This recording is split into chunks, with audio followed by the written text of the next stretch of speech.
that we'll continue to have here on News Central. In the meantime, let's head to Botswana, where the government has dismissed claims that it plans to arrest and kill exiled former President Ian Khama if he returned home. In an interview last week, Khama said he had information about plans to arrest and poison him upon arriving home from South Africa, where he has been exiled since 2021. He claimed the Botswana government fears his influence ahead of next year's general elections. But in a statement on Tuesday, Communication Permanent Secretary William Sheshembeng dismissed Khama's claims as outrageous and unfortunate. With elections due next year, Khama has vowed to dethrone his hand-picked successor, Mngwisi Masisi, now a bitter rival whom he accuses of being a threat to democracy. Well, another quick discussion here on the subject matter. Tebogo Mokoto is a Botswana journalist and he's joining us on this matter. Good to have you here. Thank you so much for your time. I'm happy to be with you this evening. Now, Tebogo, what is the political climate like in Botswana at the moment as it relates to the upcoming polls? Well, the political climate right now is really stable. But of course, political parties are gearing up in preparation for elections. I can note internal conflicts, obviously, within opposition parties that we are witnessing right now as journalists in Botswana. And we're also really just noting a general lack of confidence. And I think international surveys have also spoken to the same thing, that youth and urbanites, so people who live in urban locations in Botswana, have actually lost confidence in the ruling party. So far, that's what we're seeing. Other than that, everything is currently stable. Botswana has really had a history of a stable political environment. So there's not much happening as of yet.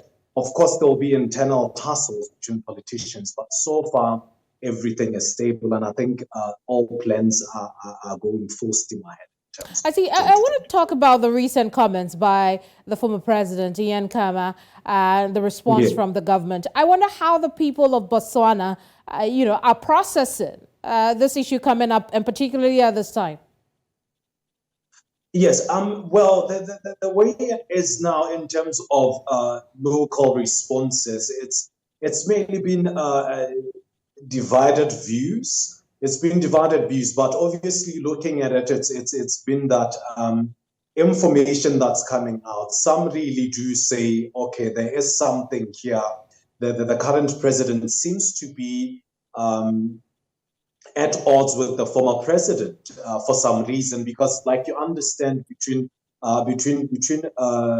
President Ian Khama and President Masisi, there's been a serious conflict that's been going on for quite some time. So it's currently just really divided views, and people can't make up their mind, but mostly are saying, yeah, there's a conflict, and there might be the truth to what the former president is saying, looking at the conflict that exists between the former president and the current president.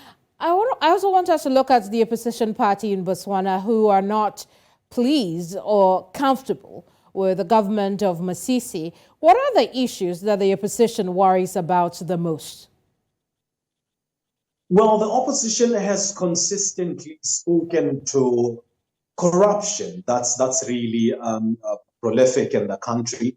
They've also been concerned mostly about the fact that there is failure in terms of implementation of infrastructural projects within Botswana. And then also looking at, obviously, the higher cost of living that has been perpetuated, of course, by global inflation and so forth. They have also raised alarm when it comes to judicial interference. We've seen this in the past where it's been that they are concerned that the current president, who is President Mngwisi Masisi, is somewhat, and his administration are somewhat interfering with the judicial processes in terms of maybe influencing court decisions and so forth. So those are the few concerns that opposition parties have raised. unemployment, of course, high unemployment rate also being one of the problems that they are pointing to, and really just saying that the current administration has failed in terms of those aspects. I see. Just a quick one before we let you go. The former president has vowed to dethrone President Masisi. He's been in exile for a while at the same time. Has his influence diminished, or perhaps is he on a good stepping to be able to do that? I can't determine it for sure to say he's in a good stepping. In terms of the fact that obviously when he came out of power as well, there was a lot of things that were left, maybe a bad taste, if I may put it that way, that was left in terms of the public.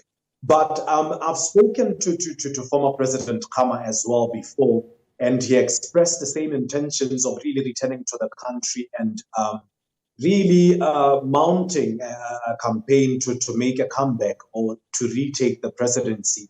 I'm not entirely sure how that is going to work out. As you understand, an arrest warrant that he has pointed to is currently outstanding, and he did allude to the fact that he expects that when coming back into the country, he's going to find police waiting at the airport.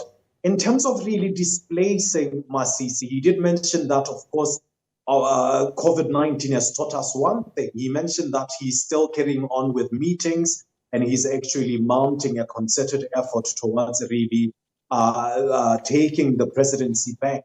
But I don't see that as a very plausible event at this point in time. It's yet to be seen.